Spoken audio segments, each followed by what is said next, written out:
ఆ సర్వశక్తి మంత్రుడైన దేవుడు తన దాసుని ద్వారా మాట్లాడాడు. భయపడవద్దు. దేవుడు కలగజేసే రక్షణ మన కళ్ళారా మనం చూస్తాము. ఇప్పుడు చూసిన ఐగుప్తులను మీ జీవితంలో మరి ఎప్పుడు కూడా మీరు చూడరన్నాడు. అదే ప్రకారం దేవుని యొక్క ప్రజల రక్షణ ఎలా కలిగిందంటే ఎర్ర సముద్రం 2 పాయలు చేసిన దేవుడు ఈ జనులందరిని కూడా ఏం చేశాడంట? ఆ 2 పాయలు చేసిన ఆజ్ఞ అంటే పొడి నేలను నడిపించాడు. ఎవరినంట? దేవుని ప్రజలైన వారిని దేవుడు.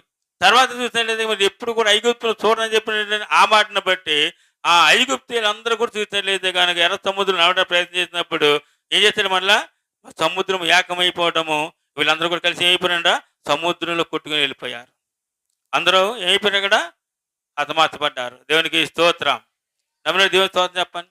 గమనించి దేవుని పిల్లారా, వారి యొక్క కనాని యొక్క యాత్రలో, వారి జీవిత యాత్రలో, విశ్వాస యాత్రలో మధ్యలో వారికి కలిగిన విపత్తును దేవుడు ఆ రీతిగా విడిపించాడు.